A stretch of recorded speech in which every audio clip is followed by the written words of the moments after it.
Good evening sa inyo mga kabatter dasban. Ngayong araw ipapakita ko sa inyo kung magkano kikitain natin pag nagbiyahe naman tayo sa gabi, para magkaroon naman ng idea yung mga nagsa-sideline lang na gusto mag-grab at may full time silang trabaho at sa gabi lang nila gagawin yung pagga-grab. So ipapakita ko sa inyo kung magkano kikitain natin sa gabing ito.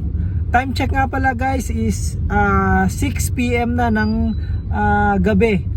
So ipapakita ko sa inyo yung mga siguro mga 2 to 3 hours lang tayo bibiyahe ngayon at ipapakita ko sa inyo ang income. So tara, samahan nyo ako. Hello guys, yun na nga, pinasukan na tayo ng booking. Papunta siya ng Terminal 3, galing dito sa Urban Makati.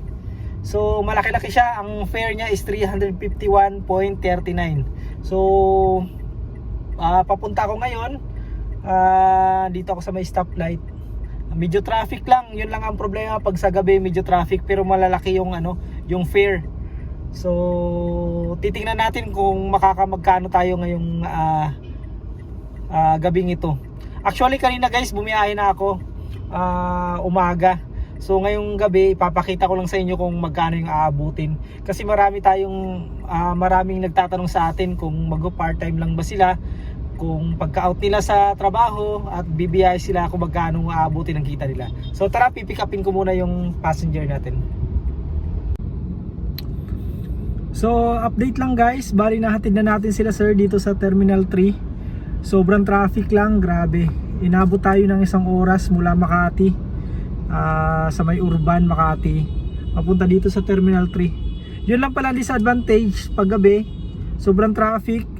Usually kasi dapat 30 minutes lang na biyahe yan, pero inabot nga tayo ng 1 oras.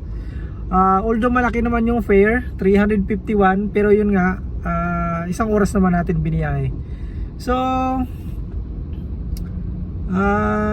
titingnan natin kung magkano tayo. Nag-aantay tayo ng booking dito sa Terminal 3, wala pa rin pumapasok. Sana makadami tayo ngayon. Update ko kayo mamaya kung magkano yung aabutin ng fare natin. So dyan muna kayo, hanap muna ako ng booking. So bali yun na nga guys, pinasukan tayo ng booking after ng 10 minutes na pag-ikot natin doon mula Terminal 3. Malapit lang naman, Shell. Kaso ang problema, na-pick up ko na si sir, actually foreigner siya. Tapos dapat yung drop off niya sa Makati.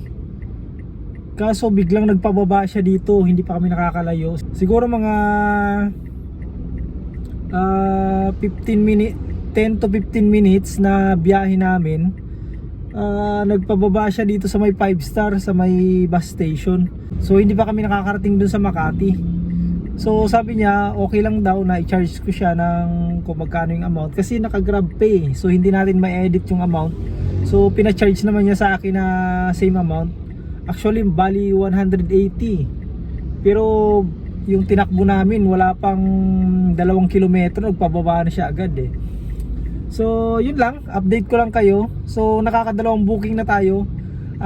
Maghahanap tayo ulit ng booking, sana maka 1,000 pa tayo ngayon. Nag-start tayo ng alas 6. So ang oras na ngayon ay 7:15 na ng gabi. So samahan nyo ako ulit, maghahanap ako ulit ng booking. So andito na ako sa may 5 star bus station dito sa may Pasay. So diretso ako ng Makati ngayon kung wala pa rin akong booking dito. Sige, dyan na muna kayo, biyahe muna ako. Hello guys, dito na tayo sa bahay, kakarating lang natin. Time check is 8:30 na ng gabi. So bali naka-4 na booking tayo ngayon, kakauwi lang natin. Yung huling booking nga pala natin 7:55, na pick up natin. So bali nasa 2 oras din tayo nagbiyahe ngayong gabing to. And kanina nung nasa EDSA tayo, pinasukan naman tayo ng booking galing Magallanes Village. Galing Magallanes Village papuntang De La Costa. So pagdating ng De La Costa, pinasukan naman tayo ng booking papunta naman doon sa Burgos sa Makati pa rin, so malapit lang. Kaya natapos tayo mga 8:20 o mga 8:15 tapos na tayo. So bali naka-apat na booking din tayo ngayong gabing to.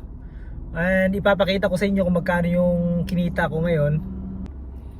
At bago nga pala yan, sa mga hindi pa nakasubscribe, subscribe nyo po yung channel natin na Battered Husband. At i-click nyo po yung notification bell para updated po kayo sa mga videos na ina-upload natin.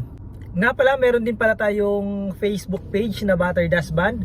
Paki-follow na rin po dahil nagpo-post din po tayo doon ng mga reels at mga update tungkol sa Grab. At yun na nga ang kinita natin sa loob ng 2 oras na pagbibiyahe natin sa Grab. Nag-start tayo nga pala ng alas 6 ng gabi at natapos nga tayo ng mga 8:20 ng gabi. So bali 2 oras may gigit ang biniyahe natin at ang kinita natin ay umabot ng 881 pesos. So syempre sa 881 pesos na yan, ibabawas pa natin yung gas, pero konti lang naman yung gas kasi 2 oras nga lang tayo nagbiyahe. And nga pala, bawas na dyan yung 20% ni Grab, and mayroon pa yung incentives kasi na-hit din natin yung incentives. Nga pala, mayroong pa-incentive si Grab pag naka-apat tayong biyahe sa gabi mula alas 4 hanggang alas 8 ng gabi. Mayroong 190 pesos na incentive si Grab. So na-hit naman natin, naka-apat tayong biyahe ngayon, so nakuha natin yung 190. So doon sa 881 na yan, hindi pa kasama yung incentives at saka mga tip. So may tip pa tayo dyan na mga 50 pesos yata. So hindi ko na sinali. So bali yun na lang siguro yung panggas natin or pang merienda. So yun na nga ang kinita natin sa loob ng 2 oras may git ay 881. So sa mga nagbabalak dyan na mag sideline kay Grab, kung may mga full time kayong trabaho sa umaga, so pag out nyo pwede nyo gawin magbiyahe sa Grab, sideline lang. So kahit pa paano sa 881 meron na kayong panggastos at pangdagdag sa panghulog or pambayad ng kuryente or pangkain na rin. So sayang din syempre, okay na yun kaysa umuwi tayo pagdating sa bahay traffic naman, hindi naman tayo makakauwi ng maaga sa bahay kasi traffic. So mas maganda yan habang nagpapalipas tayo ng traffic, bumibiyahe tayo, at least may kita pa rin tayo kahit papano, may pandagdag pang gastos. And syempre yung 881 na yan, malaki-laki na rin yan. So magkano lang minimum ngayon? Nasa 600 lang yata. So hindi na masama kaysa wala, kaysa umuwi tayo ng maaga, hindi rin naman tayo makakatulog. Ako kasi minsan nag-games pa and nanonood. So imbis na i-google natin yung oras natin, so sayang naman kahit 2 oras lang ibiyahe natin. So sayang din yung kita. At least may pandagdag tayo sa panghulog. So yun lang, sana nakatulong sa inyo yung video na to. Maraming salamat sa pagsubaybay nyo lagi sa mga videos ko. Again, ito si Battered Husband, ang inyong Grab car driver.